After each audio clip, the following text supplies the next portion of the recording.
Hey, Symposium listeners, have you ever listened to our A Song of Ice and Fire coverage and wanted to chime in live with your thoughts? Or wanted us to cover a property of your choice? Introducing the Symposium Review Contest.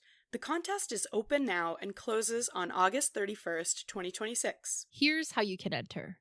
Leave us a 5-star review on any podcatcher and send us a screenshot to earn an entry. You can leave reviews on as many platforms as you want, and each screenshot counts as an entry. If you want an extra incentive, every review you submit on or before April 30th, 2026 will be counted as 2 entries. If you win, you get to pick one of the following 3 options. Option 1, join us for an A Song of Ice and Fire wrap-up episode after we have read A Dance with Dragons. Option 2, get us to watch or read or otherwise consume a piece of media to cover on the podcast. Option 3 is the same as option 2, but you get to also be on the podcast episode with us. We will have a minimum of 2 winners. One winner will be the person who earned the most entries, and a second winner will be chosen through random draw. If interest is high, a third winner may also be chosen. So folks, get those reviews in on or before August 31st, 2026. We look forward to chatting with you in fall of 2026. And now on to the episode.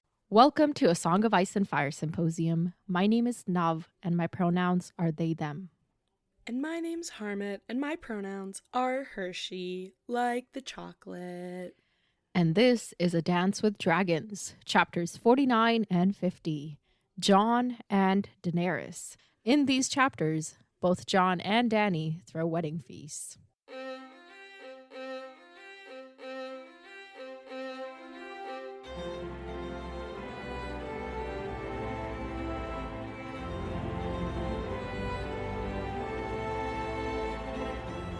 Welcome to the podcast, everyone.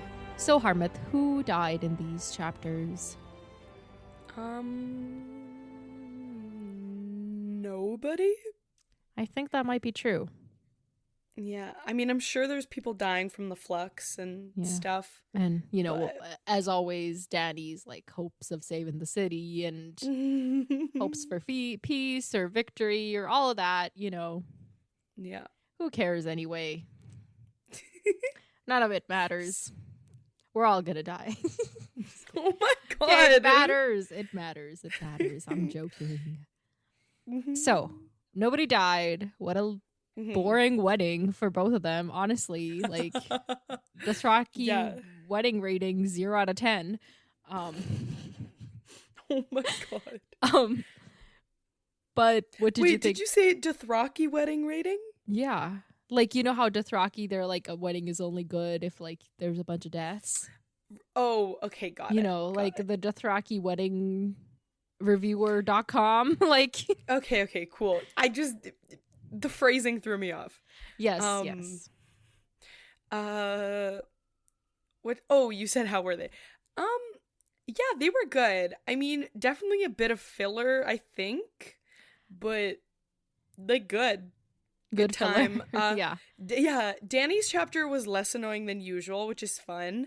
I think we're finally starting to see a little bit of a turnaround. Right. So that's why I was like, oh, okay, this is good. Yeah, think on it. Maybe. Yeah. Could that mirror knees not be untying? Yeah, literally. Yeah, it was good. And then, yeah, and she visited her dragons, which is more than she's done all book, so that was nice.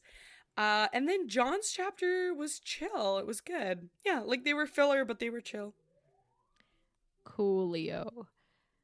Then summarize them for us. So. Oh god, okay. 3, 2, 1, Jon. Alice is getting married to Magnar of Thenn. Melisandre is officiating. Axel Florence being annoying.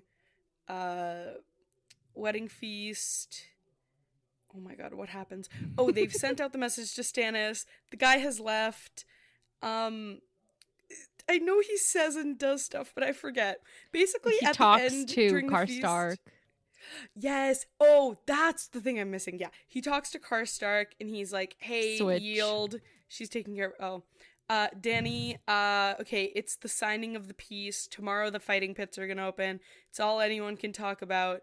She sort of has a conflict this whole time where she's like, this is peace, I guess, but this sucks. And she's like, I'm engaging with these people who suck, whatever. And then she talks to Ben Plum and she's like, ugh. And then she takes Quentin to meet her dragons. And then she's like, Quentin, I was right. You ain't shit. Leave. I think that's a minute. Yeah. Okay, cool. I think, I think that was okay. So, John, who did you think was getting married? Because this chapter, like, it's not revealed until like a couple pages in. After he was like, someone's getting married, or like whatever, like as soon as they made mention of like it's a wedding, I was like, okay, I do think this is Alice, but I had no idea who they were marrying Alice to. There was a moment where I was like, is John getting married? But it literally was just because I couldn't think of anybody. And also because like she's like a little bit sweet on him, like, you know? So then there, like, I think it starts off with that. There was like a moment of that. And then I think there like, is a little bit of like trying to lead you astray with that. Yeah. But then I just was like, I don't think so. Like, that would be so weird. But then I just was like, I don't know who. So here we go. All right. Here we are. Yeah, they're doing a red god wedding. Melisandre, as you said, is officiating, which is just sounds like such a mild term for anything she does, you know? Officiating, so true. You know? Oh my there's God. all of Queen Salice's people are there, obviously, because they're red god everything. So she approves of this wedding. And a few of the knights watch people are also there, but not everybody. And John's like, oh, that Bowen Marsh, that Othel Yarwick, they ain't nowhere to be seen. Yeah. So yeah, they're waiting. It's kind of like a long going, like they've been already standing in the cold for a while, and Melisandre's is going on, and Alice is like, what is this gonna be? And she's like, John's like trying to reassure her, and he asks her if she's afraid, but she's like, nah, why would I be afraid? Let him be afraid of me. And when John eventually like looks at the guy, he does look scared, and John's like, I don't know if it's like the fire or Melisandre or his wife, I don't know, but oh my God. Yeah, so a couple things. When she's like, when Melisandre's like doing the vows and all the vibes and whatever, I did like, it's like, man, we're born alone, we die alone, but throughout this life, we take strength from one another. I was like, oh my God, this could have been like a cute little scenery if we weren't in the middle of like all these things happening and everyone hates everyone, you know? Yeah, no. Yeah, it's got, well, this may seem cynical, but like it's got the usual sappy wedding stuff, you know? Yeah, which, big fan over here. And also, like, what's it called? Yeah, I just was like, I don't know. This was unexpected, but I liked it. I vibed with it. Yeah, no, it's good. It was like, I feel like they couldn't have done, like, a northern-style wedding under the Godswood, but both of them are of the north, so... Yeah. It was interesting to see, like... Yeah, I guess they are going for it. And then I was like, will people contest this wedding because it wasn't done the northern way? Like, will they be like, it's not a real wedding? It's just some cult magic. I don't know. But it was nice anyway. I think, like, yeah, as long as you're not forcing your religion on people, it's fine. But Melisandre is doing that, so I don't know, you know. Just...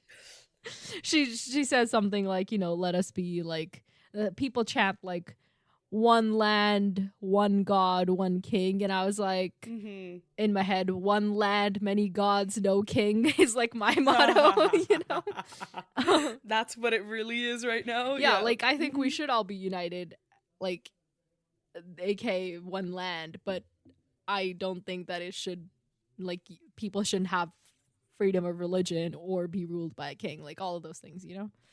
Oh, okay. That's true, and I agree with you. But I thought you were referring to their lack of like an actual king, and like they're like. Oh yes, I thought you were like I was like criticizing more them. like social commentary, not like Ah, okay, book okay. commentary. No, that makes sense. Oh um, my god. yeah. So they do the Mhm. wedding. It goes well. That's pretty much that.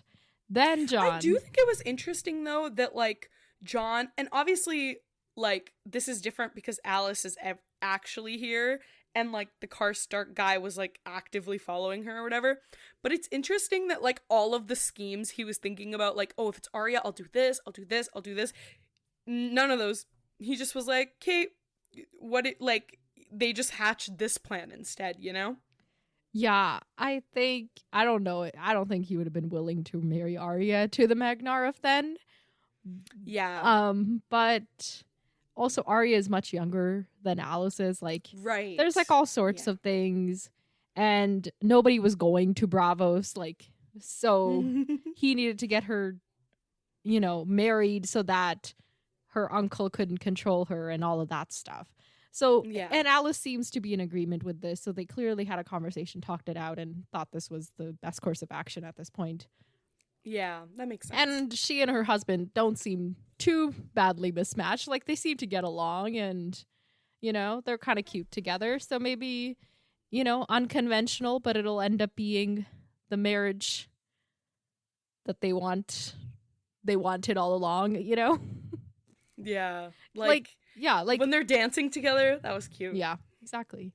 They'll teach each other their ways, and then the world will be better for it. Yeah. Yeah, so that's good. And then John's like, okay, weddings, blah, blah, blah. Now I got work to do.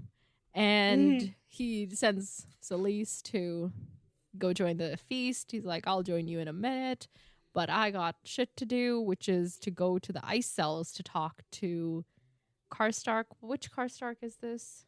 Cregan Karstark. So he had gone out to meet Cregan like a mile south of, or half a league south of Molestown on the King's Road. So he couldn't show up at the Night's Watch at Castle Black and like claim guest right or anything like that. So he met him out there and subdued him and has gotten him prisoner and is holding him and his like 3 or 4 people in the ice cells, which sound really terrible, honestly. Like, I know this guy's terrible, but I don't think I wish this on anyone. But I think John was also put in these cells at one point. Yeah. And like, it was interesting because like he was like not having a good time. Like, he got placed in the ice cells and he's like already old, and like he was getting snow, like there was like snow and ice freezing on top of him. And I was like, man, you still have the fight in you to like yell at John and be like, give me my... But John is like, he's much more subdued. The ice cells have a way of working their magic. I know, but the fact that he's still going at it, I was like, old man, chill, sit down.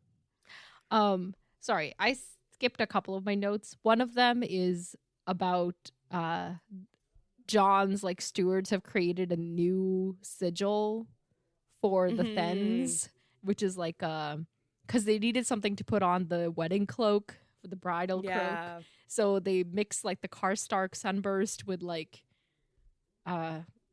flames and crimson flames and a field of snow and all of that stuff. Like, so now they've like House Then officially has a sigil, which is cool. Yeah. And John's like, yeah, this is cool. And he's also observing his surroundings. Like, it's getting hard to get around the yard because the snow is piling up because they can't keep on top of having to shovel it all.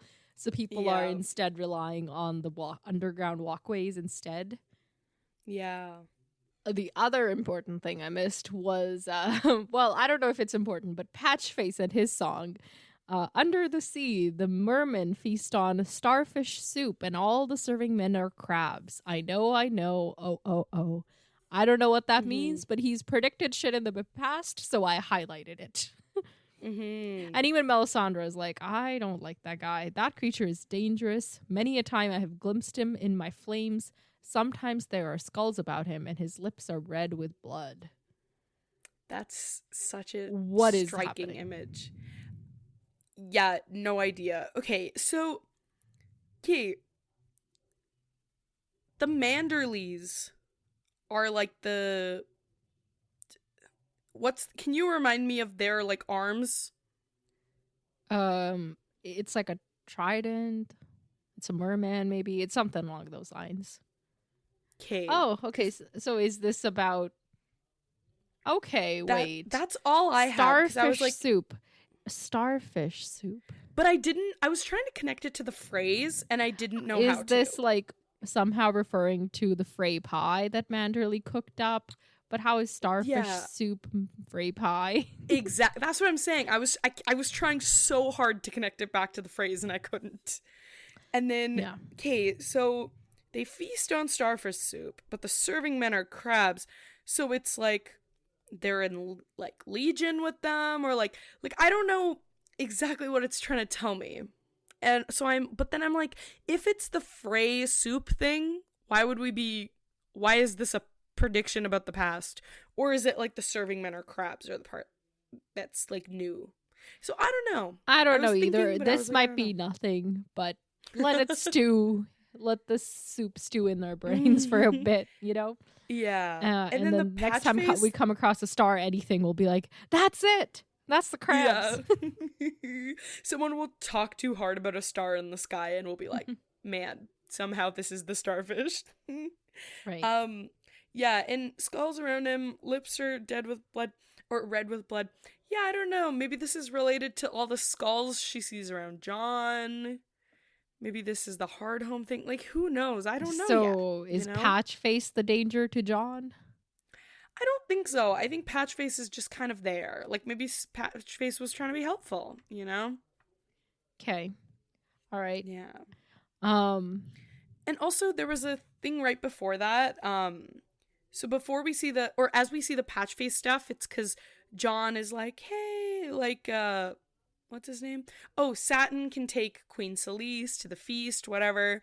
But then the Sir Maelgorn guy is like being rude to Satin and is like, no, I can take her, that's fine.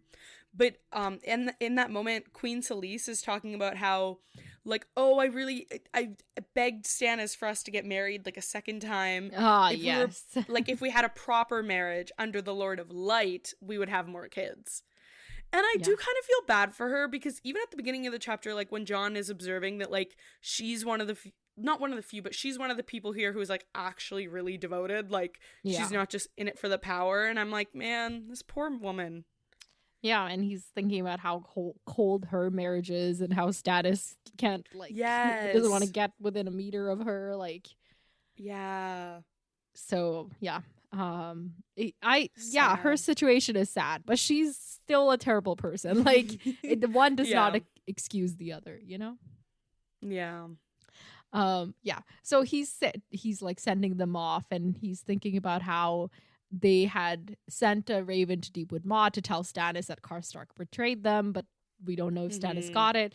And we know Stannis left Deepwood Maw not having gotten it. So unless they went after him and found him in time, who knows? Yeah. But the banker guy also left to go look for him. So he also has that information. Maybe he will find Stannis, but who knows if he'll just get buried under the snow also. Yeah, I think that the message did get to Stannis, like especially if like at the last Theon chapter, like Stannis does end up making it to the doors. Like, I don't know, I feel like it's more likely that like maybe the Karstark problem was dealt with, because why would Karstark let them get to the doors before doing the betrayal? Or I guess it's like, my people will join with your people, but it makes more sense to me that like Karstark takes care of them first, you know? Yeah. So I think maybe I'm being hopeful that maybe this news did get to him. I think the plan was to be like, we're going into battle together, and then at last minute Karstark turns, and then like Stannis is facing foes on both sides, kind of thing. Oh, okay. So I guess it could make sense that they got to the gates and the betrayal hasn't happened yet.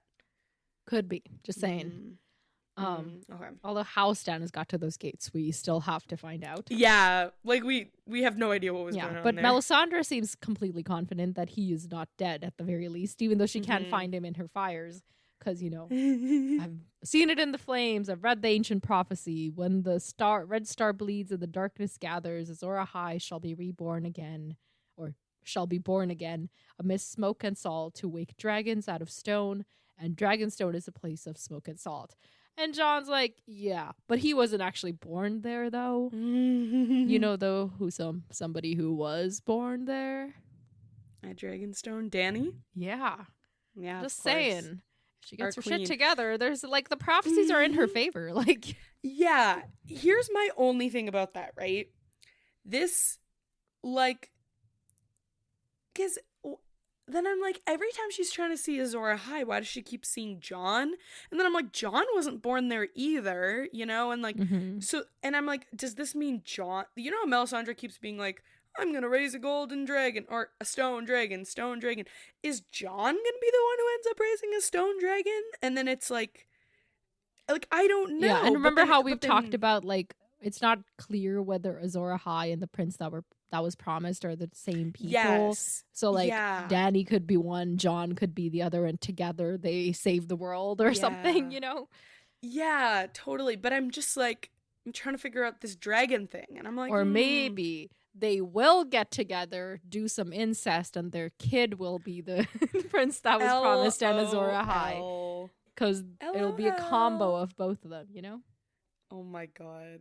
Yeah, it could also be like back in the day, you shipped them hard. You were back book 3, you were like, Daddy's gonna come over and Jon and her are gonna get together and it's gonna be great. Wait, I shipped them? Well, I don't know ship them, but you were like wanting them to work together and exactly. Okay, yeah. I was like, really? I shipped them? I think that was the wrong term, but no, it's okay. Yeah. No, I definitely did want their dynamic duo, for sure. Yeah. Like, ASAP. Yeah, I think that, like, the only way Dany will make it over here is if she gets her head out of her ass. So, by the time she makes it here, yeah, I'm back to the wanting their duo, of course. Nice. Okay. And also, like, Jon's actually capable now, because at the time you were like, why does she have to work with him? He's just some guy, and I had no defense. But now it's like, no, he's been girl bossing, you know? So now he actually deserves to work with her. Yeah. So as Jon is wrapping up this conversation, Melisandre is once again like, daggers in the dark, dude. And he's like, yeah, I don't know about your predictions. Like, you got this, Alice is not Arya. And she's like, but what I saw was real, though. But he seems to, like, completely dismiss it. Yeah. And then she's like, keep your wolf beside you. Yeah. And he's like, she also says, the vision was true. It was my reading that was false. I am as mortal as you, Jon Snow. All mortals error. Yeah. Didn't in her chapter, wasn't she like, I'm not mortal. Something of mortal people? Like, I don't have to do the rituals of mortals, or I don't gotta eat like mortals, or something. Yeah, I think she's just playing the tune that helps her. Or is she saying Jon is immortal? Because she's not mortal, so then Jon's also not mortal. You know, I love reading too much into things. It's my favorite. Yeah, no, I think she just is sort of being manipulative as it suits her. Yeah. So this is when he actually goes to see Karstark. Karstark is basically frozen. He has to be like, he has to pull himself out from under like a bunch of frozen furs. And even he's like over 50 years old, but he had been strong when he went into the cell, but the cold had robbed him of that strength and left him stiff and weak. And he's like, oh, my dad's the Lord. And Jon's like, no, Alice's brother is the Lord. And he's like, that kid's dead. And then Jon's like, well, then Alice is in charge. And she wed this guy. So that's what we got to do. Now, you have a choice. You can tell the people at the Carhold to, you know, be on Alice's side, and then there won't be extra blood spilled because she's going to go with her new husband and take back her castle. And because she's the rightful heir, people are going to support her. And Yep. already 2 of your people have sworn to serve her. So, like, yeah. And also, I like this point that he brings up where he's like, your dad was literally the Castellan. Like, he had no right to be plotting with Ramsay anyway, so you really have no basis. Like, yeah. And then meanwhile, John's like doing all this, like, you know, advocacy on behalf of Alice. But meanwhile, in his head, he's like, the Night's Watch takes no part. I'm not doing anything. Literally. I'm not arranging marriages. I'm like, what have you been doing this entire time, you delusional dumbass? Like, come on. Honestly, I don't begrudge him his actions, but I do need him to just acknowledge that he's doing what he's doing. Exactly. It's the same, like, yeah. Love him, but he's got his moments. And like, I did think this was interesting where it's like, okay, all the men that like betrayed her have to take the black, so then they're gonna get more Night's Watch people. But then she's gonna pardon the women. Yeah. Because, you know, the men are more likely to rebel or whatever, or cause trouble. So, and John needs people, so win-win. Yeah. And then he also he's also like, you take the black. Do it. Yes. He's saying you take the black, get your people to take the black, but Karstark is not listening. He's like, fuck off. And John's like, okay, I will enjoy the rest of the ice cells. Like, yes. Not the rest, God. Like, enjoy staying here. So he leaves them there to, can you stew in a place that cold? To, what's the opposite? Solidify. Icify. I don't know. I feel like there should be a word. Yeah, sure. To just freeze in his fury. There we go. Sure, there we go. We got there. But before he leaves, like before he tells us that he wants Karstark to take the black, he's like, man, if I behead him, everyone's gonna be like, he just wants the wildlings to win. He's giving northern land to wildlings. But then if I get rid of him, like if I just let him go, he's gonna wreck all my plans. Like, what do I do? And then he's like, what would my dad do? What would my uncle do? Wait, they're gone. LOL. And I was like, okay, I quoted it terribly, but like y'all can read it. Yeah, for just yourself. what else is new? Literally, but I was like, oh, John, oh, my homie. Yeah. Okay, so then he goes to the feast, and people are drinking and eating, and he's like, we do not have enough butter to have feasting over here. So butter, how... I don't know how long butter can stay. Like, butter is like a perishable product, right? So he's like, we have like a month's worth of butter left, and then we'll be out. But like, when was the last time they got a shipment of butter? I'm just curious about all the wrong things. Like, are there like, which are they making? Where are they getting the milk? I don't know. But is it like the milk's gonna go bad by then? I don't know. I think butter can stay. I guess especially if they have their like, you know, freezers basically, but butter can stay forever. So maybe this is from last winter. Oh my God, no. But I just get curious about all the logistics, and I want more always. I want to be able to like click on like a hyperlink that takes me to more. About every little detail, yes. Of course. Yeah. Okay, and then some of the guests to the wedding are Flints and Norries from like the clanspeople. These are like the older ones who sent their kids and grandkids to go fight with Stannis, but they themselves are old, but they have now come. They're not too old to come to the wedding feast. And they've each also brought a wet nurse for the baby called Monster. So he's also feasting, I guess. Oh my God. But John's like suspicious of these guys because they're like here, and sure who will say no to good food, right? But they seem to be cool with the whole like fire god wedding thing, even though they're very staunch supporters of the old gods. So John's not sure if they are cool with it or if they're just pretending to be cool with it. Right, yeah. And there's just, he's taking note of everybody, like, you know, people are dancing, the serving girl, like there's so few girls that like even the serving girls are getting many chances to dance, and Saturn's also dancing with them and having fun. And but some of the queen's people don't like Saturn, and I hate them for that. But one guy so who annoying. particularly doesn't like him, seem to like him, is Sir Patrick of King's Mountain. Go up your King's Mountain. Get out of our face.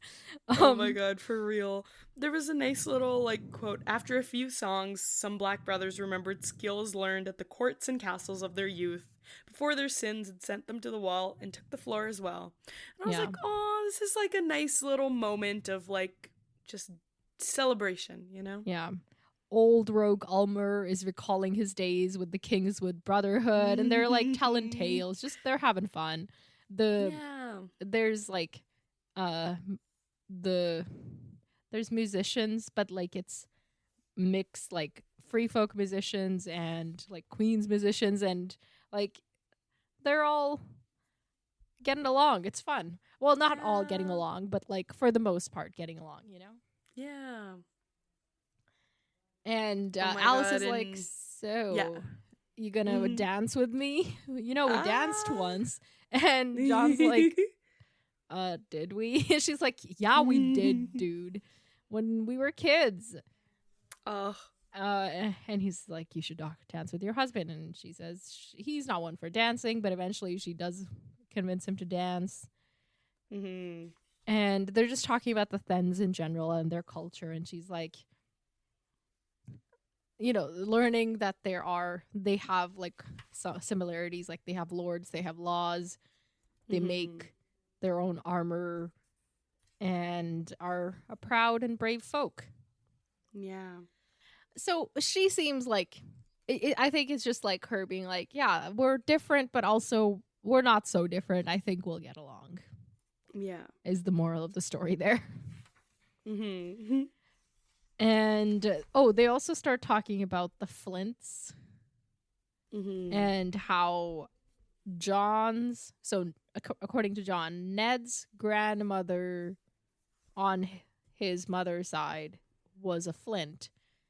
And the Flints of the mountains say that they are the first Flints, because all the other Flints, remember how we saw like 3 other house Flints, not 3, but like at least one other house Flint. They were like offshoots of these Flints because they were like second kids that couldn't inherit and whatever. Yeah. And but like how they live harsh lives and people die during the winter, like kids die, but old men sometimes just leave so that they don't take up resources. And Alice is like, it's the same for us Karstarks. And John's like, okay, well, if it comes to that for you, send me your old men. And if you have any young boys you can spare, send them too. Yes. And Alice agrees, and she says, Carhold remembers, which is an interesting phrase because, like, remember, like, Rob did cut off her dad's head, so they remember that, but they also remember that they swore fealty to the Starks, are from this like offshoot of the Starks. Like, yeah, it's like, there's what exactly do you remember? Do you want to clarify, Alice? Yeah, totally. Yeah, and because it seems like it might come to that for them because they did not prepare super well. They do not have the provisions. Yeah, well, because of the war. Like, war came at the absolute wrong time. All of Westeros, well, maybe not the south part, but most of Westeros is really going to suffer. Yeah. Eeks. Maybe it's good we don't have that next depressing book to look forward to. Oh my god. Yeah. So then John gets a letter, and it's from Cotter Pike at Eastwatch. And he's letting Jon know that they have finally, there was a calm day at sea, and they have set ship with all the ships they, their ships, the Braavosi ships, the Lyseni ships that they captured, all of that. And he is going with the mission. The Maester is going with them, and they have got 20 Maesters so they can send messages. And he has left Sir Geldon Hewitt at Eastwatch. And Jon's like, okay, this is all good, except Geldon was kind of Glendon. real BF. Is it Glendon? It is Glendon. Glendon was real BFFs with Alistair Thorne and Janos Lind. And I don't like that. So that could be another troublesome point for Jon. Yeah. Ugh. He's like, okay, I guess we'll see how it goes. And, they're having more food and just hanging out when Axel Florent comes up. Oh my God, this guy is so heinous. He's so annoying. And it's like, he opens his mouth every chapter and there's never a redeeming thing that comes out. Yeah, ever. He's like, where's Val? I want to marry her. It's okay if you've been saving her for yourself, but or enjoying her for yourself, but I don't mind as long as she's not pregnant. I don't even want to I would quote some of the heinous things, but I don't want to. I will quote Jon instead. Sir Axel, if you are truly the Queen's hand, I pity her grace. Yeah, and along with the what's her name, Val thing, he also is like, other people wanted to marry Alice herself, and what's his name? The one Patrick guy. Every time he comes up in this chapter, I'm like, red flag, red flag, red flag. He's like, yeah, Patrick would have wanted to be married to Alice, but maybe you can fix the problem with Val. Just shut up. Nobody wants you here. Yeah, and he basically is like, you want to marry Val so you can get your dad's seat back. And it's like, dude, and Jon's like, I was offered that and I said no, so leave. Well, he doesn't say it out loud, but he does think. But before he can say anything, there's a horn blast and everybody stops because, there's a messed up system that doesn't make any sense. Everybody's got to hold and wait with bated breath. It's 2 blasts. That means free folk. And Jon expects that Tormund has come at last. Do you think that's true? I think so. Okay. Probably. So then Tormund is Val with him? Is she the one who brought him? I think Val is with him, but not with him. Maybe he's holding Val hostage or something, or ooh. I think it was nah, you don't, I don't do that shit, But then why would he come up to the wall where Jon does have fairly reasonable defenses against what Tormund is supposed to have, Yeah, maybe it's because Key, can you remind me of numbers? How many people is he supposed to have? And then, because wasn't there the thing of he was trying to gather everybody? I don't know numbers, okay. But I don't know numbers. Okay. I don't. But I don't, he might have more numbers than Jon does, but Jon has the wall, Right, yeah. But I think maybe it's a final ditch effort. We die trying rather than bending the knee to you guys, So this is not a, we are saved. This is a, we're fucked. Yeah, I don't think this is a hey, I'm coming here to treat with you, But then it sucks because it's the last time they attacked, right? Except the difference this time, I feel it's Jon has been losing favor with his people. So I'm just kind of worried about all of that. I honestly would not put it past these people to be oh my God, Jon's colluding with them. Jon wants Tormund to rule us. What I don't trust the rumor mill. Okay. All right. So predictions. how is the Alice Smagnarv, then I think his name is Sigorn, wedding gonna go? What is Karstark, like Kragan, gonna do? Mm-hmm. I think wedding stuff will be good. I do worry that like Karstark will, like, I don't know, they'll try to like I don't know, he could like try to kill Magnar or something, or like try to, but he doesn't really have any people here. Like I don't, but then it's also like, I don't know, like the Queen's men and them don't necessarily like that Magnar's married either. So he could probably find. Well, no, but they don't want, like, I know Karstark betrayed Stannis, yeah, so they wouldn't support him. Yeah, I know. I'm just thinking, like, because yeah, like I don't know, because if he wants him to take the black, like, if he does that, then that's another person against Jon, you know? Right. And no, like, Jon might be like, you have all this experience, let's put you in a good position. Like, I would worry about Jon doing that and then having another person, right, like, in power who could use it against him.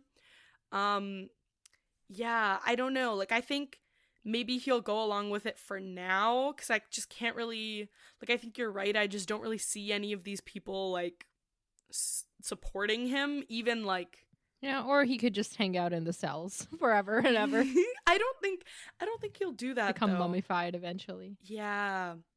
Yeah, I guess the only thing I could see is maybe, like, one of, like, the Queen's men or someone who's, like, not super, who's kind of just on their side because they're like, oh, we're gonna win, whatever, but isn't super, like, devoted to Stannis or anything. I feel like I could see them, like, colluding with Karstark to, like, kill Magnar or something, and then Jon has to get him married to someone else, like the Patrick guy, or get her married to someone else. Like, I just feel like there's, like, they think that's how it's gonna go. Like, that's the only collusion I could see happening. Otherwise, like, yeah, I think Karstark just kind of goes over to Alistair or something. And then, yeah, in terms of, like, yeah, like, I feel like we now have this, like, fight at our door, right? Or at our wall. But then people aren't really on, like, Jon's kind of losing public favor. So, and, like, the skulls, daggers in the dark thing has to happen. So I worry that, like, Jon will be, like, Jon right now could be like, oh, let's try treating with him before we get into another fight that's gonna, like, wreck our forces, right? But then people may see that as him just going on and wanting to go collude, you know? Like, if he's like, what's his name? Tormund. Like, if he's like, Tormund, let's treat, you know? Like, I feel like people are gonna take that the wrong way. Yeah, I feel like, I don't know, like, they could, like, lock Jon up or something, or, like, be like, oh my god, you're, like, I don't like this. Okay. Yeah. So, a coup. Basically. Maybe. Yeah. Okay, cool. Daenerys. Mm-hmm. She's sitting at the wedding feast that Hisdar is throwing for all the people of Yunkai, and they've got, you know, Yunkish songs, Yunkish prayers, Yunkish dancers. Like, it's like a display of, haha, we won, you lost. Like, it's that amplified. Of course, yeah. And it is gross and disgusting, and she's like, this is the peace I told myself I wanted. This is what I worked for, but why does it feel like a defeat? Why indeed, Daenerys? Why indeed? Why do you think that? And she's mad that they've opened up the slave market right outside her doors, and his daughter's trying to be like, yeah, but it's outside your doors, not inside your doors. And Daenerys is like, I want, why don't do it in their own city? I do it where I can't see it, which I'm like, Daenerys, that's better for you. Like, you're completely fine that with? Is, yeah, like, you're like, it's fine as long as I don't have to see it. That is more damning than you think. For real, yeah. And, like, yeah, she's, like, kind of getting mad at every like little thing. Not that she shouldn't, but she just is. Like she's like there's like all these different types of meats, and she's like, oh my god. There's like she just kind of is having a terrible time, and she's frustrated at everything in this chapter, which I'm hoping bubbles into something good, but who knows.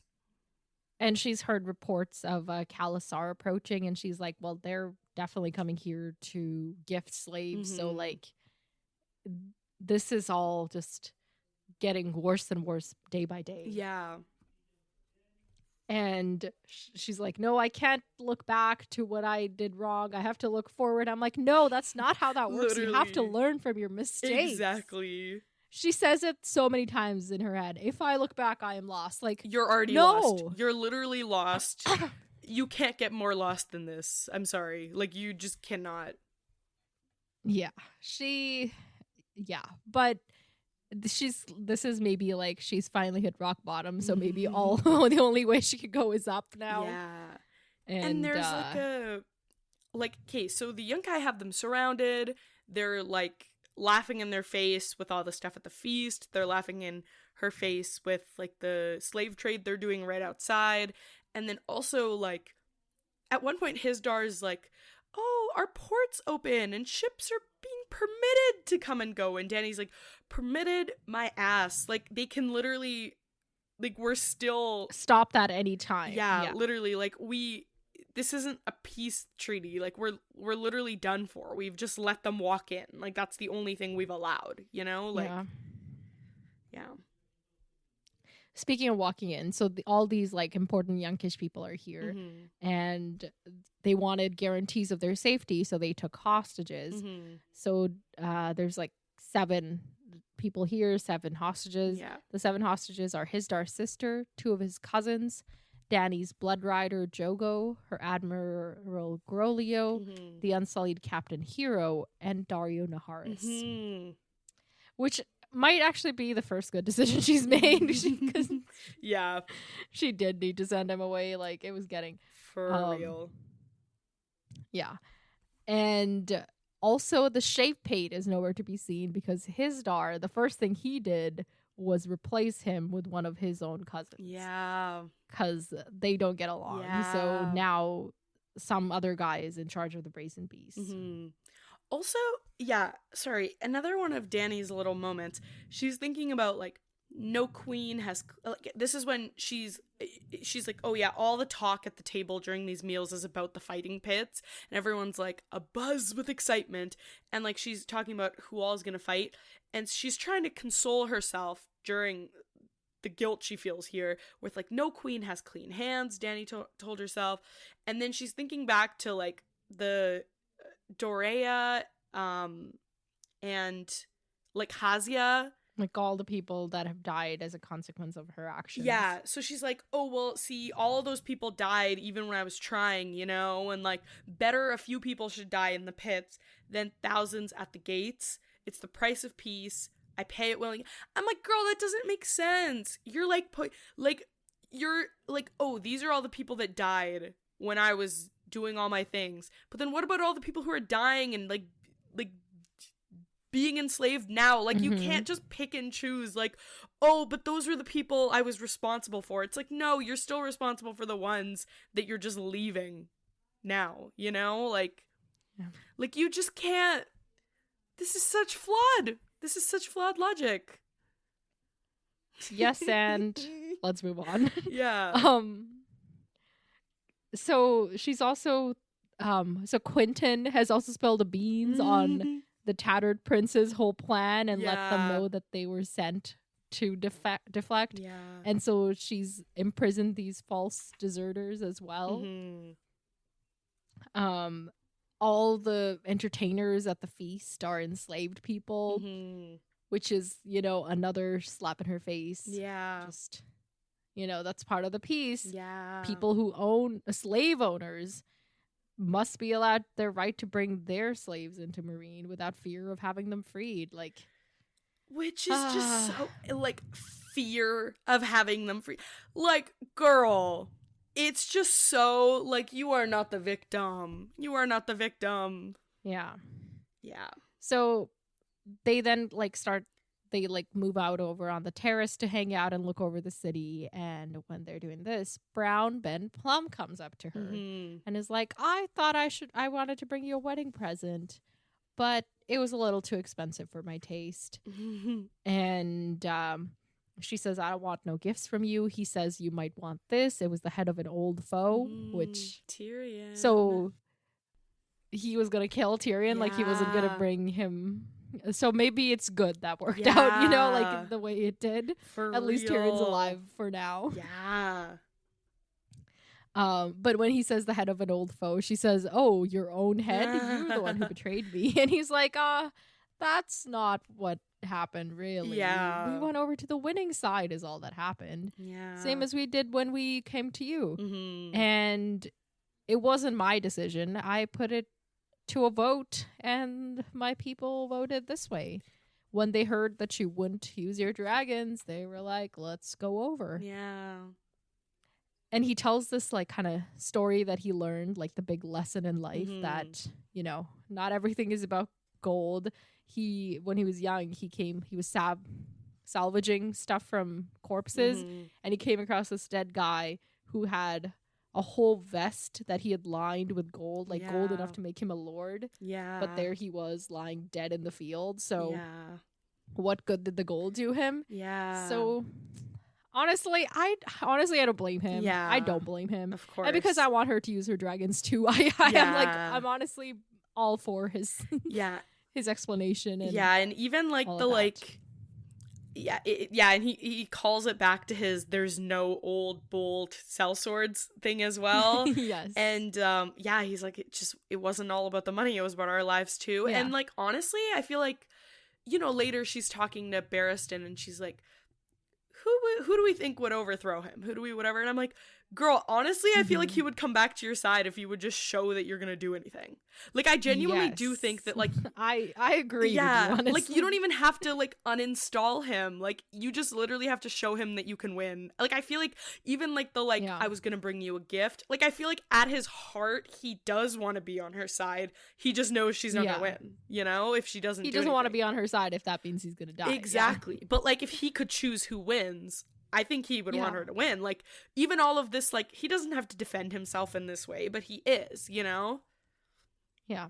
And she doesn't forgive him, but she does kind of come to see his point of view a little. She thinks to herself, you saw me as defeated, and who am I to say that you were wrong? So she's kind of seeing it, but not enough to, like, forgive him. Exactly. Or not want him dead. This chapter, she has, like, these, like, moments of clarity, but it remains to be seen whether she's gonna use the moments and turn them into something more, you know, like, and will these moments become a momentous or momentum? Will these moments give her momentum? That is the question. For some momentous action. I don't know. Lots of words that start with moment. Yeah. Okay. Then so he leaves. She calls Barristan. And the last thing he says to her is, don't ever trust a sellsword, which gets her gears going. Right. So Barristan's like, yeah, I don't know, like, maybe, but I don't know enough about them or anything. Yeah. And she's like, okay, but what if not him? Then there's the other sellsword companies. Maybe I can convince them to come to my side. And Barristan's like, I can bring him to your room later, but she's like, no, it would be too obvious what we're doing. We can't do it right now. And so we should think of some other way to do it. And she thinks to reach the Tattered Prince, she's going to send Pretty Maris back as like a token. And she says, you know, if their captain is a clever man, he will understand. So this is like the first good move she's made in a very long time. This is what I'm saying. Like, sometimes you just need to hit rock bottom. You're right. Yeah. Like, yeah. And the guy who's in charge of the company, the cat or some Bloodbeard, Barristan's like, yeah, I would not want him on my side. And Daenerys is like, you know what? I trust your counsel. Yeah. It's all good. So, but she's got, like, at least she's trying to reach out to the Tattered Prince. And we know he's willing, like, like he sent them there because he wanted to hedge his bets. So, yeah. But I do think she's kind of, if she could, like, get her dragons, they would, like, erupt into battle, and then all of a sudden, like, all these companies turn on the Yunkai, the enslaved people turn on the Yunkai, and they just ground them into the that would be amazing. into the ground. Ground them into the ground. I couldn't come up. Hey, real. Yeah, and it just is like, what was I gonna say? Yeah, but I do like this, like, she's switching it up, because I feel like even when she was talking Brown Mountain Plum, she was like, you weren't loyal to me anymore, or whatever, and, like, she's so focused on loyalty sometimes, and it's like, here she's kind of like, maybe we want the most disloyal person. Like, I like that she's trying different things than what she's been doing that has led her into this mess, even if that directly was not the exact issue, you know? Like, I just like that she's switching it up. Yes, I do too. Barristan once again brings up, you know, Quentyn and the Dornishmen, and Daenerys is like, yeah, but there's 3 of them, like, their power is thousands of miles away. It's no use to me. They don't have any power at the sea. Like, I would love, this is, like, not a useful conversation now. And she's like, just convince him to leave for his own good sake. And Barristan's like, yeah, Dornishman is stubborn. He's not going to leave. Yeah. Daenerys is like, I guess he's going to die here then. And then she's like, okay, well, bring him to me. It's time he met my children. So she's taken him to meet her dragons, which might be the first time she's gone to see her dragons in a very long time too. So,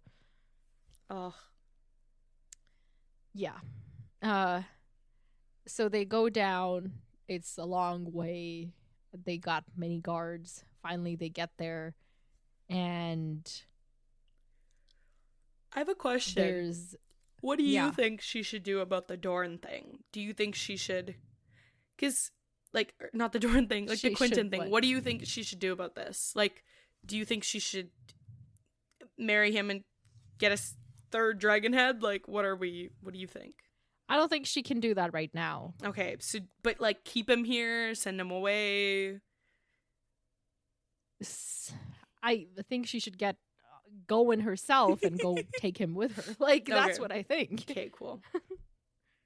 Yeah, like, we're going, you're coming with me, and when we get to Dorne, you're there. So then, you know, instant Dorne support. Yeah. Yeah, she's like, I like this line, like, to please this prince, I would need to abandon all my people. But it's like, girl, haven't you already done that? Yeah. You've kind of abandoned your people in all but your, like, physical body.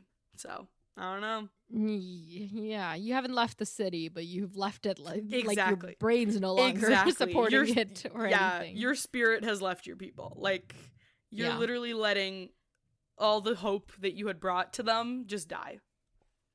Yeah. Ignoring her people, let's talk about her dragons. So, Viserion is getting aggressive. He's already shattered one of his chains and melted the others. So he's flying free in this whole pit, and he's clinging to the roof of it like some huge white bat. Yeah. And they've been, like, burrowing in the pit, trying to, like, get out. Yeah. And Daenerys is like, can they do that? Like, yeah. And then I remind you, remember Missandei heard scratching. Was it the dragon scratching at the walls? Oh my god. Oh, that's so bad. Right? Yeah. And she tells Quentyn that Drogon is hunting and leaves it at that. She tells him their names and all that stuff. And she just feels, like, very powerless. Like, standing here, Queen of Dragons, Mother of Dragons, she's like, I feel like a little girl. Yeah. And he's kind of scared of them, and she's like, he, like, jumps back, and she's like, they frighten me as well.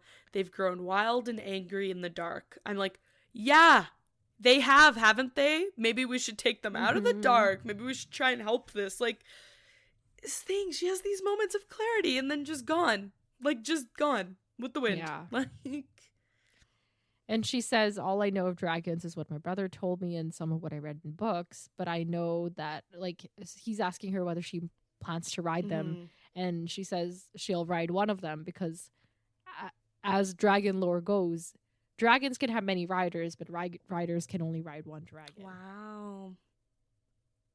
So, but can you like get a ride on your friend's dragon? Like, you know? I don't think so. It seems not. Like, because she's like, they never even, like, even like these great powerful people like Aegon and his sisters, like, they never even tried, you know? Like, you know, your main rider is there, but you're just sitting in the back, you know? Yeah, I don't know. Or maybe if it's like somebody who is not a dragon rider, maybe they can go on multiple because they're not the one driving the dragon, you know? Like, right. Interesting. Yeah. And so they end this conversation kind of with like, Quentin's like, they're fearsome creatures, and she's like, no, they're dragons, and so am I. So are you, Daenerys? Yeah. This was yeah, like he's this, like, you know, this was like Go this ahead. like weird test for him, and she just has like arbitrarily decided that he failed. Like, it's like he gets spooked and she's like, ugh, dragon, you know? And it's like, girl, you're the one keeping them locked up because you're afraid of this, like, afraid to deal with this one really big bad thing that they did. Like, you can't look at him and be like, clearly you're not stepping up to the plate, and then but that's what you've been doing for months. Like, you know what I mean? Like, yeah, it's kind of hypocritical to dismiss him for this, because it's like, clearly you like give him enough credit to like bring him here. You give his bloodline enough credit, but now you're just kind of like, nah, he ain't got anything in him, you know? Like, it's so arbitrary. And he does try to be like, you know, I have Targaryen blood too, like from way back in the day. And he talks about Daenerys the First and how the Prince of Dorne built the water gardens for her, and how she's realizing that she like knows so little about history and Dorne and all of it. And yeah. And she's like, okay, you know, they sound lovely, but I can't help you. You should go back. Dario won't be cool with you hanging around, and my husband also won't like any rivals. Yeah, can we, dude? No, sorry, we can continue. But I just was like, I just remembered that like Dario was like gonna kill all those other people who like betrayed like the other Westerosi. I'm like, this guy needs to, like, we keep unleashing too many annoying people. Like, there's too many characters who are suddenly, like, getting themselves up in here, and I don't like it. Yeah. Quentin's determined. He's like, I'm not leaving. And she's like, okay, I guess that's fine. Yeah. So they go back, and they're going to get carried back up. And I'm like, okay, I hope these people that are carrying you get paid more than room and board, Daenerys, because that is a definition of slavery. Just FYI. Yep. And she's like, you got to tell me about this other Daenerys and the history of my father's kingdom. I never got to hang out with a maester. And he's like, you know, that's fine. And so they leave on that like nice note. You know, at least she'll learn something from him, maybe. Yeah. And then she goes to her room, and Hizdar's there, and they get ready for bed, and then they have really disappointing sex, and then Hizdar goes right to sleep because he's too drunk to stay awake. Yeah, he's like, man, maybe we made a son. And she's like, oh, LOL, I ain't telling him. Yeah, exactly. Although, I will say, with the way that, like, not the prophecy, but, like, the words she says to him are phrased, or Miriam Azdur said to Dany were phrased, like when your womb quickens again and you bear a living child, then he'll return and not before. Not to be, like, delusional, but what if Drogo returns and Dany has a kid, and then it's, like, another, like... How does Drogo I don't return? know. He burnt an ash right now. Maybe he didn't really die. Maybe Miriam Azdur made him like her like greatest. Oh wait, no, he came back and then we killed him because he wasn't himself, right? Oh, I forgot about that whole thing. You know what I was about to say? I was about to say, like, oh, she put, like, his spirit in, like, the other cog Pono guy we don't like. But then I was like, oh, wait. Okay. But then because I was like, I was, like, trying really hard to imagine a way where he comes back. But then now I'm like, oh, no, we literally saw him come back and, like, he wasn't himself, but it was, like, his body. Okay. Yeah. I have the same theory, but less literal than you. Okay. Like, the other part of this prophecy, I don't remember exactly, but it's like when the sun rises in the west and sets in the east. Yeah, and when the like, seas there's go all this dry stuff. and mountains blow and the wind, like, leaves. Yeah, like, those things can be symbolic. The whole, like, Drogo coming back, maybe it's not Drogo coming back, maybe it's Daenerys, like, getting some of Drogo's spirit and she embodies it. Mm-hmm. And, like, he comes back in her, you know? Yeah. Like, when you gain your self-confidence back. And not to be fair, like, when Miri Mazdur said this, like, Daenerys soon after that gave birth to dragons and, like, then, like, ruled book 3 for a while, you know? So, like, I don't know, like, she did gain her confidence back, but maybe she needs to gain it back again for a second time to fulfill this part. And I also think it's really interesting that, like, the dragon that got away is Drogon, who's named for Khal Drogo, right? And I think it would be really interesting if, because you know how, like, only one dragon per rider. I was trying to think of which way the phrase worked. Yeah, like, one dragon per dragon rider. And so I was like, what if, like, the dragon that Dany's supposed to ride is Drogon, but Drogon's not here right now, so, and that could go along with your thing, where, like, she needs to get, like, Khal Drogo's spirit back in her to then be able to, like, find Drogon and, like, clear all that up, you know? Because what if riding these true dragons, like, neither of these guys were the dragon that she was supposed to ride, you know? So I feel like that would be really interesting. That would be cool. Okay, so we'll keep thinking on that. Yet another thing to stew. I don't know why, but stew is the word of the day. There's always a word of the day with these podcasts. I can't help it. Yeah. Okay, so his dog goes to sleep, but she can't sleep, and she's just feeling real alone. And this is so sad. Really bad for her. And Missandei finds her crying, and she's like, "I'm not crying. You must have just had a bad dream." Oh, yeah. And then she pulls Missandei to her and is like, "Tell me of good things in the world. Just please tell me a good bedtime story." Yeah. And she finally falls asleep, having some mixed, half-formed dreams of smoke and fire. Yeah. And then it's morning. And that's the end of the chapter. Sad. So, it's the day of the fighting pits. Yeah. Remember, Tyrion gonna be performing. Yes. Oh my god. Okay. Yeah, this is gonna be wild. I think that, like, especially with, like, the little bit of, like, resistance that we're, like, feeling in this chapter, that maybe she won't just, like, let it wash off of her. I think, oh, 1 second. I think that, like, seeing, like, Jorah there could be, like, the final straw for her. Like, I think that this could be, like, a great arc. And yeah, and especially because she's already kind of scheming, so maybe she could scheme some more. Yeah, like, I think get those sellsword companies on her side, pull out the dragons, get them, like, back in the game. Okay, this do a fighting pit, but it's dragon versus slavers? Yes, that's good. That's good. That's it, you know. Yeah. Like, is this just me being delusional? But, like, is there a world in which she gets, like the Dothraki people who are gonna come, she offers them something, she reminds them, like, she was part of their group, maybe, like, she gets the Dothraki people back on her side, maybe that's how, like, I don't know, I'm just thinking, like, who can she write to, like, Illyrio or something, or, like, you know, all the people who are, like, waiting for Dany, like, maybe she can call on people for help. Like, I just feel like if she tries, she can land on something that works, you know? Yeah, definitely. And There was a question I had.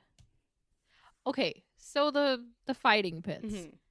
How is that gonna go? How is she gonna deal with, I think, the thing that she refused to let happen now is happening in front of her eyes and she's endorsing it, like all of that. yeah, I think that's gonna, it's gotta be the final straw for her, right? Like, I feel like she'll be sitting there, she'll watch like a fight or two, and then it'll just be like, I literally cannot be here right now.